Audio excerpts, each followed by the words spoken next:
First, a bit of background info. I'm a Catholic, and I lived in Montana at the time. The year was either 2009 or 2010. I can't recall exactly.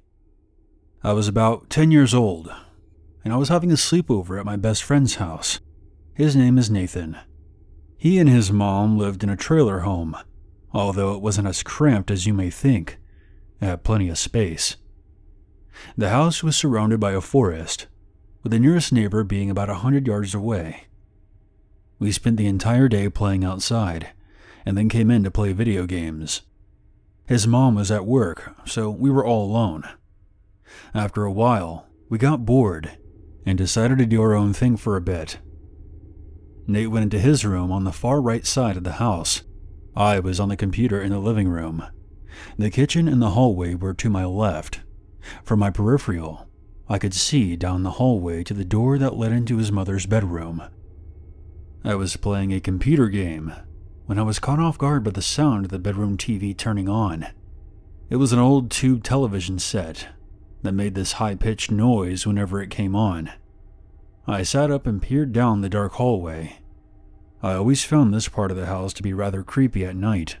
I could see flashes from the TV from the slit under the door. It sounded like it was playing the news channel. I found it odd, but I quickly dismissed it and went back to what I was doing.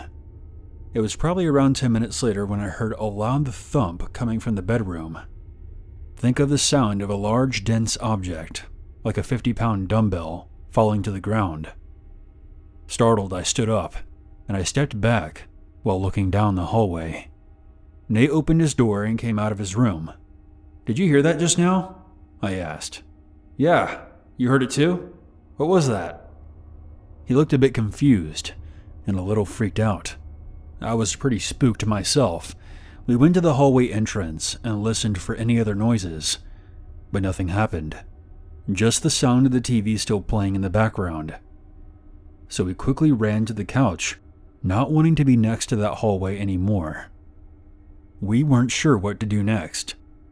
After about 15 minutes, we were still feeling very uneasy. A dreadful atmosphere seemed to linger in the house. We started up a conversation about religion. He wasn't Christian or Catholic, but he did believe in God. We began discussing the topic of demonic entities and how they were inhuman spirits, as well as other theories about them. Our conversation, however, was cut short when a very loud yell pierced the silence.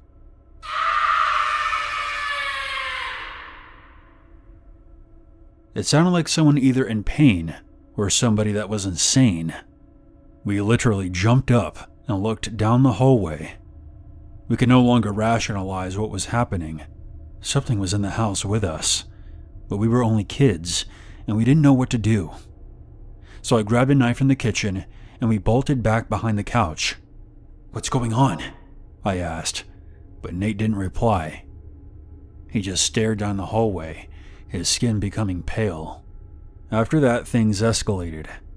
We heard screaming from the bedroom, in tandem with what sounded like a Native American ritual taking place. These two soundscapes together created a frightening torrent of noise. Nate began crying, which made me start to well up. We left the house as fast as we could and ran down the driveway. The house fell silent again, and it was pitch black outside. The dim porch light was the only illumination we had. Across the street, we heard the neighbor shouting at what we assumed to be his dog. Kids often feel uncomfortable when they hear strangers yelling, even if it's not at them, so we made our way back to the house. Once inside, we expected to hear the frightening noise again, but all we heard was the deafening sound of silence. A few minutes later, there was another loud thump coming from the bedroom. This time, fear overtook every ounce of our bodies, and we took off outside, running down the long driveway as fast as our little legs would carry us. We ran to the neighbor's house and pounded on the door until someone came. I don't remember his name, but we'll call him Mike. We didn't tell Mike about what happened to us. We just said that we were alone and afraid. Mike called Nathan's mother, and we ended up sitting on the front porch until she pulled in. We told Nate's mom what happened. She checked it out. There was nothing weird or out of place. Nobody that I've told this story to believes me, and the same goes for Nathan. I don't expect anyone on here to believe it either. I know it's hard to understand, but the truth is that I can't explain what happened to us that night, but the memory of it still haunts me to this day, especially the screaming. I wish I had some way to record it, to show everyone that we weren't just making this whole thing up, but as it stands, it will forever remain a mystery to us. I just hope someone else has experienced something like this, or has some idea about what we experienced that night.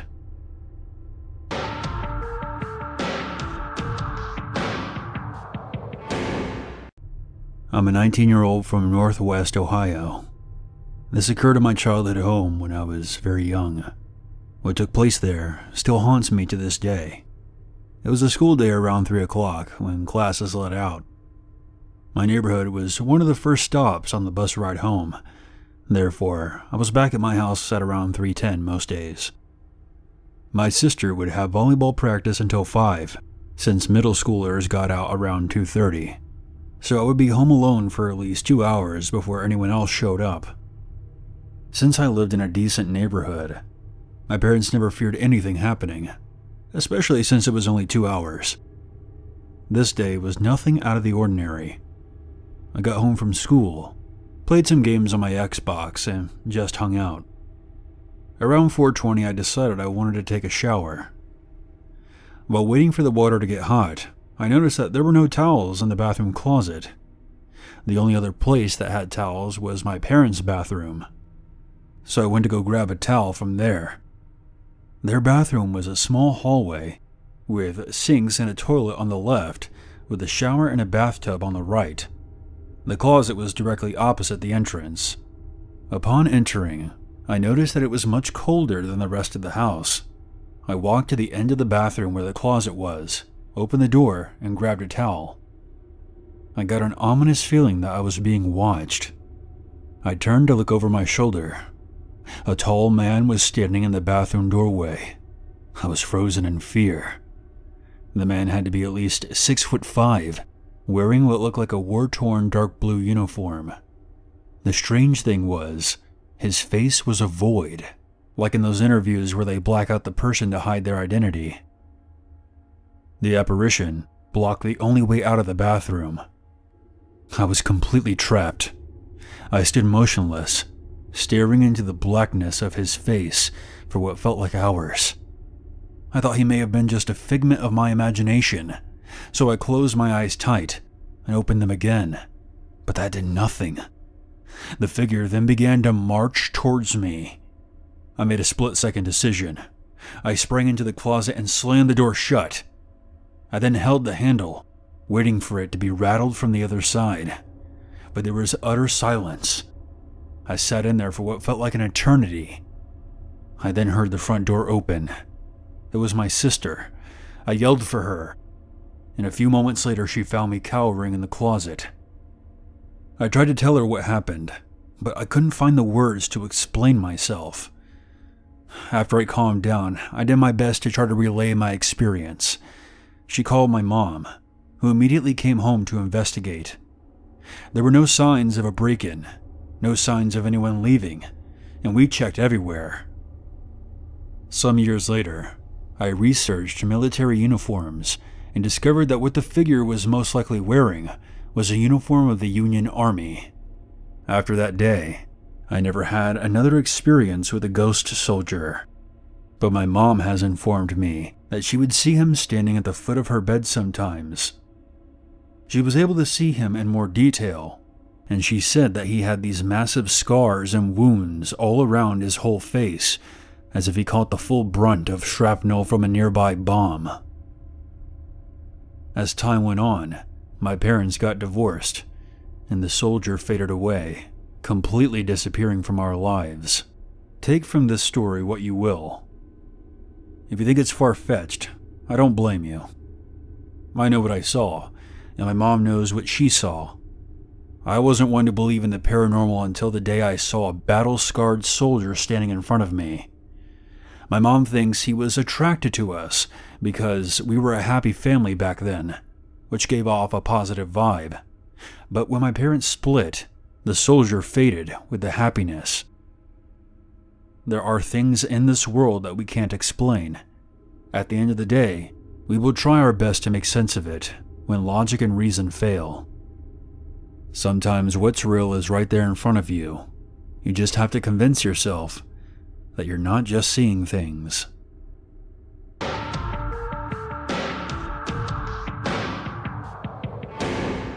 The story that I'm about to tell has changed my life forever. I was a 19-year-old female in my first year of college, and my group of friends and I decided to record some paranormal activity in the cemetery behind the campus. The cemetery was no longer an active burial site and sat abandoned for the most part. My boyfriend Tom suggested that we all go there and investigate.